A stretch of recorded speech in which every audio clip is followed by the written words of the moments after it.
Hello good morning students, how are you students. आज के इस वीडियो में हम करेंगे अपनी 9th क्लास का विज्ञान का अध्याय 11। ओके, पिछली वीडियो में हम लेसन 10 ख़त्म कर चुके हैं। तो चलिए, जो हमारा लेसन है वो है, देखिए, कार्य तथा ऊर्जा। तो कार्य तथा ऊर्जा क्या है, लेसन पढ़ने से पहले मैं आपको बता देता हूँ। जो ऊर्जा क्या होती है, देखो आपको भी पता है, जितने भी सजीव है इस धरती पे, ठीक है ना, सजीवों को जो अपना एक जैव प्रक्रम होता है, एक वर्ड होता है क्या, देखिए, जैव प्रक्रम। जैव प्रक्रम आपकी बुक में भी दिया हुआ है, जैव प्रक्रम। वो क्या होता है, देखिए, जैव प्रक्रम का मतलब होता है जितने भी सजीव है ना जो हमारे धरती पे, और सजीवों को जीवित रहने के लिए, यानी कि सर्वाइव करने के लिए कुछ कार्य या गतिविधियां या क्रियाकलाप करने पड़ते हैं, है ना। अगर उनको जिंदा रहना है इस धरती पे तो उनको कुछ गतिविधियां करनी पड़ती है। जैसे खाने के, जो हमारे हम मनुष्य की बात करते हैं तो उनके जो जैविक जो दैनिक हमारे जो प्रक्रम है उसमें देखिए क्या होता है, खेलना होता है, दौड़ना होता है, गाना, है ना, सोचना, साइकिल चलाना, काम करना, ये सब उनके जैव प्रक्रम है, यानी कि वो दैनिक कार्य है उनकी। और ये सब कार्य करने के लिए हमें किस चीज़ की आवश्यकता होती है, ऊर्जा की। अगर हमारे अंदर ऊर्जा नहीं होगी तो हम कार्य नहीं कर पाएंगे। ओके, तो कोई भी कार्य करने के लिए हमें किस चीज़ की आवश्यकता होती है, ऊर्जा की। तो ऊर्जा और कार्य एक दूसरे से रिलेटेड है, संबंधित है, ठीक है। तो सबसे पहले हम पढ़ते हैं कार्य के बारे में। तो कार्य आप सभी को क्लियर होना चाहिए, कार्य होता क्या है। अगर हम दैनिक जीवन की बात करें, हमारे जो डेली रूटीन्स है, तो उसमें हम कार्य किसको बोलते हैं। तो देखिए, जो भी आप काम करते हैं, जैसे खेलना है, दौड़ना है, खाना खाना है, ओके, कुछ भी स्विमिंग करना है, ये सब कार्य क्या होते हैं, ये हमारे दैनिक जीवन के कार्य है। लेकिन उसको हम साइंस की भाषा में, विज्ञान की भाषा में वो कार्य नहीं है जो हम ये दैनिक जीवन में अपने कार्य करते हैं वो, और जो हमारे साइंटिफिक जो डेफिनेशन है कार्य की, वो दोनों क्या है, डिफरेंट है ना। तो चलिए मैं कुछ एग्जांपल बताता हूँ आपको जो आपकी बुक में दी है। जैसे कठोर काम करने के बाद भी वो कार्य नहीं है, यानी कि आपको एक हेडिंग दी है आपकी बुक में सबसे पहले कि कठोर काम करने के बावजूद वो कार्य नहीं है। उसका क्या मीनिंग है वो देखिए। तो उसमें कुछ एग्जाम्पल दिया है कि एक लड़की है कमली, मान लो वो परीक्षा की तैयारी करती है। परीक्षा की तैयारी करने के लिए वो खूब मेहनत पड़ती है, बहुत सारी बुक्स पढ़ती है, डिफरेंट क्लास अटेंड करती है ना। एग्जाम्स की तैयारी करने के लिए वो प्रैक्टिस क्वेश्चन करती है, डिफरेंट सिलेबस से अलग भी डिफरेंट क्वेश्चंस की तैयारियां करती है, और फिर वो एग्जाम देती है, ठीक है।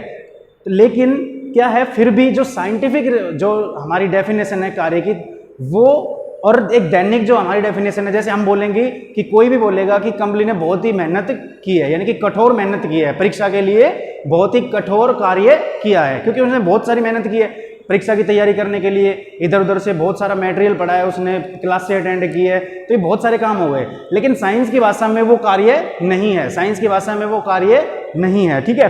तो एक दूसरा एग्जाम्पल लेते हैं हम। जैसे आपकी बुक में दिया है कि मान लो आपको एक बड़ी चट्टान है, उसको धकेलने के लिए बहुत ही कठोर परिश्रम कर रहे हो। आप एक बड़ी चट्टान है, उसको आप धक्का लगा रहे हो, धकेल रहे हो हटाने के लिए। आपने अपनी तरफ से क्या किया, बहुत सारे, मतलब बहुत ही ज़्यादा बल लगाया, खूब मेहनत की, लेकिन वो जो चट्टान है वो बिल्कुल वहाँ से नहीं हिली। तो लेकिन आपने तो क्या किया, बहुत ज़्यादा काम किया। आप बोलोगे बहुत मेहनत की, इसने बहुत ज़्यादा मेहनत की है, लेकिन काम नहीं हुआ। साइंस के अकॉर्डिंग वो डेफिनेशन क्या है, वो कार्य कुछ भी नहीं है ना। तो चलिए एक और एग्जाम्पल देखते हैं।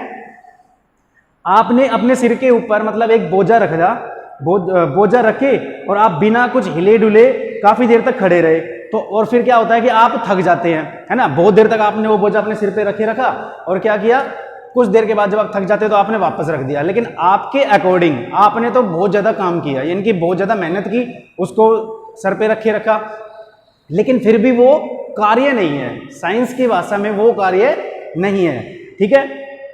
चलिए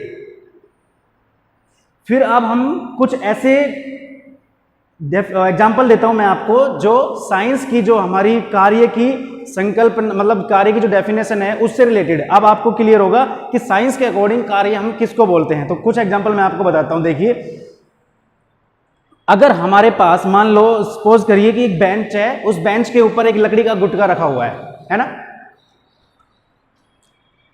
ऐसे जैसे एक टेबल है, ये एक लकड़ी का गुटका हुआ है, रखा हुआ है, तो उसको हमने क्या किया, उस लकड़ी के गुटके को क्या कर दिया, सरका के थोड़ा सा धक्का देके उसको आगे सरका दिया। तो क्या हुआ कि जो लकड़ी का गुटका था उसकी पोजीशन में यानी कि उसकी स्थिति में चेंज हो गया, यानी कि पहले जहां वो लकड़ी का गुटका था वहां से सरक के आगे चला गया, है ना। तो क्या हुआ, कार्य हुआ, कार्य हुआ ना कि उसकी पोजीशन में विस्थापन हो गया। पोजीशन में चेंज होने का मतलब विस्थापन, क्या बोलते हैं उसे, विस्थापन बोलते हैं, है ना। तो क्या हुआ, लकड़ी का गुटका विस्थापित हो गया। इसी तरह से एक दूसरा लेते हैं एग्जांपल, एक लड़की है जो वो एक ट्रॉली को खींच रही है, एक लड़की एक ट्रॉली को खींच रही है, तो खींचने के लिए क्या लगाना पड़ेगा, बल लगाना पड़ेगा, बल लगाना पड़ेगा, बिना बल लगाए तो खींचता है नहीं, तो बल लगाएंगे। और जैसे ही वो लड़की बल लगाएगी तो ट्रॉली सरक के अपनी पोजीशन चेंज कर लेगी। पहले मान लो वो यहाँ थी, तो बल लगाने के बाद दूसरी जगह पहुंच चुकी है, तो यानी कि उसकी पोजीशन में क्या हो गया, स्थिति में क्या हो गया, विस्थापन हो गया। तो यानी कि क्या हुआ, लड़की ने बल लगाया और उसकी स्थिति में विस्थापन हो गया, तो उसको तो कार्य हुआ। तो ये क्या होता है, यहां पे लड़की के द्वारा कार्य किया गया। ओके, चलिए एक और एग्जांपल है, एक पुस्तक को किसी ऊंचाई तक उठाइए, मतलब एक पुस्तक है उसको हमने उठाया, तो उठाने के लिए बल लगाना पड़ेगा। क्यों बल कैसे लगाया, क्योंकि जितना वजन है उसको गुरुत्वाकर्षण के कारण उतना ही फोर्स उसके ऊपर धरती लगाएगी, पृथ्वी लगाएगी। तो यानी कि बुक को हम ऊपर तक अगर उठाएंगे तो हमें बल लगाना पड़ेगा। और जब हम पुस्तक को उठा रहे थे तो यानी कि जहां से हमने उठाया वहां से दूसरी पोजीशन पे ले गए, तो उसकी स्थिति में भी क्या हो गया, चेंज हो गया। तो हम बोलेंगे हमने क्या किया है, कार्य किया है। क्यों, क्योंकि हमने बल लगाया और क्या हुआ, उसकी स्थिति का विस्थापन हो गया, विस्थापन हो गया। तो बल लगाने के उपरांत अगर विस्थापन हो जाए, किसी वस्तु की स्थिति में विस्थापन हो जाए, यानी कि वो विस्थापित हो जाए, चेंज हो जाए उसकी पोजीशन बल लगाने के बाद, तो हम बोलते हैं कि वस्तु पर कार्य हुआ है। ठीक है, चलिए, तो मैंने जो एग्जाम्पल आपको बताए, एक और एग्जाम्पल देखिए। जैसे एक बैलगाड़ी, एक बैल है जो किसी गाड़ी को खींच रहा है और गाड़ी चलती है, तो गाड़ी पर क्या लग रहा है, एक बल लग रहा है ना। गाड़ी को जो वो बैल खींच रहा है तो उस पर क्या लग रहा है, बल लग रहा है। कौन लगा रहा है बल, बैल। तो क्या हो रहा है, वो गाड़ी की पोजीशन चेंज भी हो रही है, पहले जहां थी वो गाड़ी और बल लगाने के बाद वो दूसरी जगह से पहुंच जाएगी। तो यानी कि उसकी पोजीशन में क्या हो गया, उसकी स्थिति में क्या हो गया, विस्थापन। और किसके कारण हुआ, बल लगाने के कारण।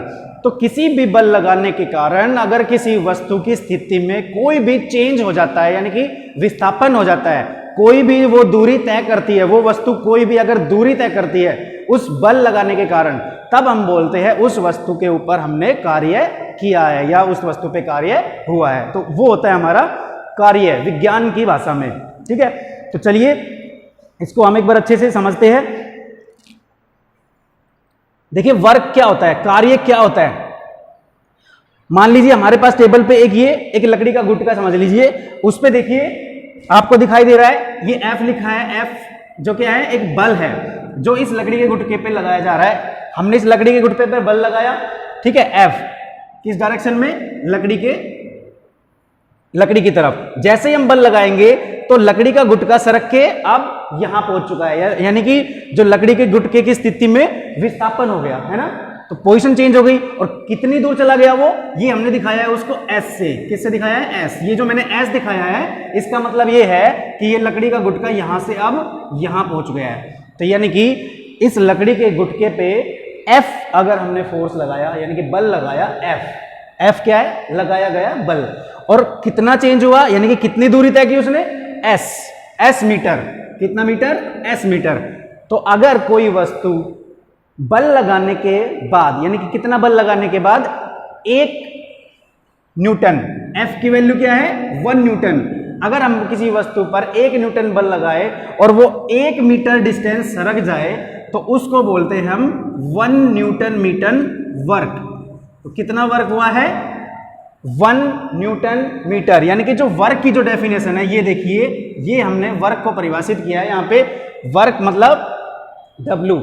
किसी वस्तु पर लगाया गया बल क्या है, F तो है उस वस्तु पर लगाया गया बल। और S क्या है, वस्तु के द्वारा तय की गई दूरी, यानी कि विस्थापन जो दूरी है उसकी।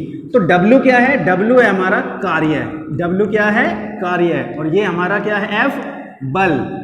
ओके, और S क्या है, दूरी। कौन सी वाली, विस्थापन दूरी। अब आप समझ गए होंगे। देखिए अगर किसी वस्तु के ऊपर हम कोई बल लगाते हैं और उस बल के कारण वो वस्तु एक दूरी तय करती है s मीटर, तो उस पे किया गया कार्य कितना होता है, उन दोनों के गुणनफल के बराबर, यानी कि कार्य इज इक्वल टू क्या होता है, बल इंटू जो उसने दूरी तय की। तो work equal to F into s, यानी कि जो कार्य होता है किसी भी वस्तु पर किया गया कार्य कैसे डिफाइन करते हैं हम, उसके ऊपर लगाया गया बल और बल लगाने के बाद जितनी उसने दूरी तय की यानी कि s मीटर। ओके, तो s यानी कि जो बल होता है वो हमारा किस में नापते हैं हम, फोर्स को न्यूटन में, तो 1 न्यूटन, और s अगर मान लो डिस्टेंस है वो हमारी 1 मीटर है, तो वर्क यानी कि कार्य कितना हो गया 1 न्यूटन मीटर, कितना हो गया 1 न्यूटन मीटर, या फिर 1 न्यूटन मीटर को बोलते हैं 1 जूल, यानी कि 1 जूल कह लो या 1 न्यूटन मीटर कह लो। तो 1 जूल की डेफिनेशन क्या हुई, 1 जूल की डेफिनेशन, 1 जूल को हम बोलेंगे कि किसी वस्तु पर किया गया कार्य 1 जूल होगा, कब, अगर उसके ऊपर लगाया गया बल 1 न्यूटन मीटर हो और उसके द्वारा तय की गई दूरी 1 मीटर हो, यानी कि उस पर लगाया गया बल कितना है 1 न्यूटन और दूरी उसने कितनी तय की है 1 मीटर, तो उसके ऊपर कितना कार्य होगा, उसके ऊपर कार्य होगा 1 जूल। क्लियर है? तो ये था हमारा छोटा सा कंसेप्ट कार्य का।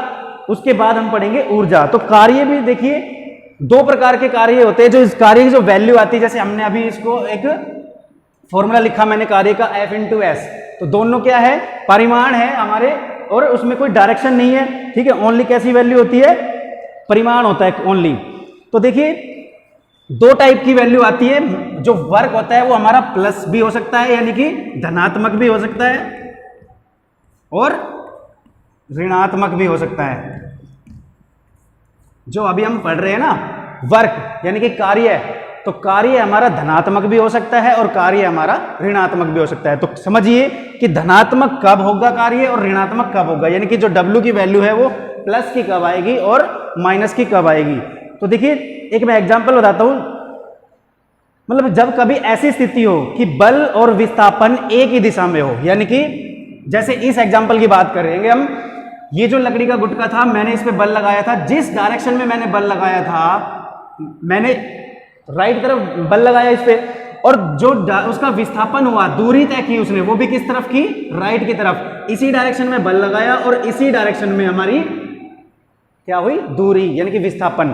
तो जो हमारा कार्य होगा वो कैसा होगा, धनात्मक, यानी कि जब भी कभी बल और विस्थापन यानी कि बल और जो दूरी है विस्थापन है दोनों की दिशा एक ही तरफ हो, तब तो हमेशा वर्क कैसा आएगा, धनात्मक, कार्य कैसा होगा, धनात्मक। लेकिन एक होता है ऋणात्मक, ऋणात्मक कब होगा, जब हमारा जो लगाया गया बल है वो अलग, और सॉरी यानी जो किया गया वर्क है, जो बल है वो जिस डायरेक्शन में बल लग रहा है उसके अपोजिट अगर उसमें क्या हो, विस्थापन हो, यानी कि बल लगा रहे हैं हम राइट साइड में और विस्थापन हो रहा है हमारा लेफ्ट की तरफ, तब होता है ऋणात्मक। कैसे, देखिए मान लो किसी एक दिशा में गति कर रही है कोई वस्तु, एक वस्तु है जो क्या कर रही है, मूव कर रही है यानी कि गति कर रही है किसी दिशा में। मान लो एक बॉल है, सपोज करिए एक बॉल, हमने बॉल को लुढ़का दिया, यानी कि एक बॉल लुढ़कती जा रही है, चलती जा रही है, उसको हमें रोकना है, वो उधर से आ रही है, हम इस तरफ से रोकने के लिए इस तरफ से बल लगाएंगे, है ना, तो दूरी इस तरफ तय की, हमने बल इस तरफ लगाया,